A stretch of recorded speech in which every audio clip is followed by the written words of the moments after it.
বাংলা সন্তান গয়েশপুরের অহংকার ৩ বছরের দেবালিকা শীল। আজ যে প্রতিবেদন আপনাদের সামনে তুলে ধরব একটা ছোট্ট ৩ বছরের শিশুর প্রতিভা। এখন সে স্কুলের আঙিনায় পা হয়তো রাখেনি, কিন্তু প্রযুক্তির যুগে সেই ছোট্ট শিশু আজ এলাকার অহংকার হয়ে উঠেছে।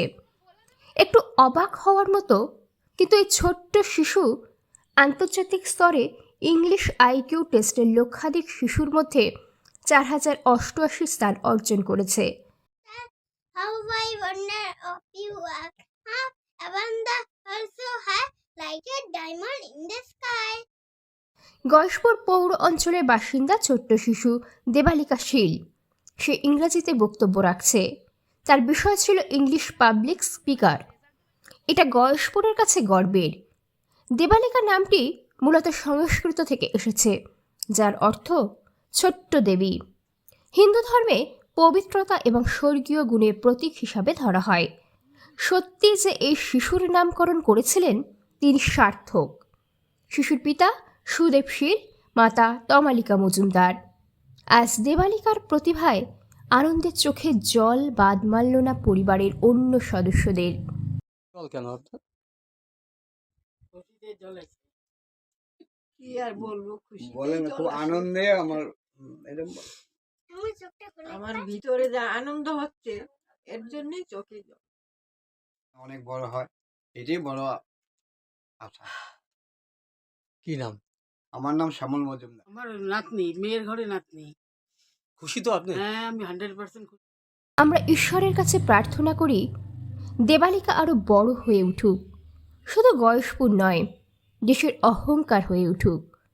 আসুন গোটা বিষয়টি নিয়ে কি জানাচ্ছেন দেবালিকার মা তমালিকা দেবী।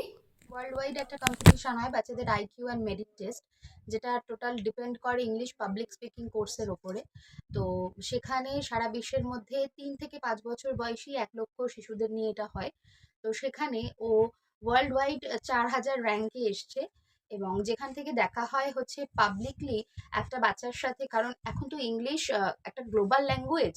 তো ভাষাগত বাংলা ভাষাকে অসম্মান না করে এই কথাটা আমি বলবো যে বাংলা আমাদের প্রাণের ভাষা, কিন্তু ইংরেজি কাজের ভাষা। তো সেই কাজকে কেন্দ্র করে ইংরেজি ভাষায় একটা বাচ্চা কতটা দক্ষ এবং কতটা সে বুঝতে পারে, বলতে পারার আগে বুঝতে পারাটা জরুরি। তো তার একটা আইকিউ টেস্ট হয়েছিল, সেখান থেকে ও ১,০০,০০০ ছেলেমেয়ের মধ্যে ৪,০০০ র্যাঙ্কে এসছে। এটা ওয়ার্ল্ড ওয়াইড হয়েছে, এক্সামটা হয়েছে ক্যালিফোর্নিয়া থেকে। এবং আমরা অনেকদিন ধরেই এটার একটা প্রিপারেশন নিচ্ছিলাম, এবং তারপরে যখন এক্সামের ডেট আসলো, গতকাল ওর এক্সামটা ছিল, তো সেখান থেকে এক্সাম দেওয়ার পরে গতকালের আগের দিন এক্সাম দিয়েছে, পরের দিন মেলে আমাদের ইনফরমেশনটা এসছে। এখনও ওর গিফটস বা প্রাইজ যেগুলো সেগুলো অন দ্য ওয়ে, কিন্তু সার্টিফিকেটগুলো আমরা সফট কপি মেলে পেয়েছি। তো সেগুলো এই মুহূর্তে আমার কাছে রয়েছে। এটা ওর মেরিটের সার্টিফিকেট, আর এটা ওর চ্যাম্পিয়নশিপ। আমার যেটা ভালো লেগেছিল এক্সামের সবচাইতে বেশি প্রিয়োরিটি, যে একদম ইনস্ট্যান্ট ওখানে যারা কর্মকর্তারা রয়েছেন তারা লাইভ রয়েছেন, এবং ইনস্ট্যান্ট আমার কাছে কিছু ভিডিও ফুটেজও আছে সেটার, আমি চেষ্টা করেছি কিছু কিছু নেওয়ার, যে ওনারা ওকে কনস্ট্যান্ট জিজ্ঞাসা করছে যেগুলো ও সেগুলো কোনো রকম গার্জিয়ানের হেল্প ছাড়া কতটা দক্ষতার সাথে উত্তর দিয়েছে। তো সেটা নিয়ে অবশ্যই অবশ্যই খুব খুশি। আরো খুশি হতাম আজকে এই মুহূর্তে যদি ওর বাবাও আমাদের সঙ্গে থাকতো, কিন্তু এখনো পর্যন্ত ওর স্কুলিং শুরু হয়নি। তবে ও আমাদের স্থানীয় একাডেমস বিদ্যালয় প্লে গ্রুপ, সেখানেও পড়াশোনা করে, প্লে স্কুলে পড়ে। এখনো পর্যন্ত ওর স্কুলিং সেভাবে শুরু হয়নি।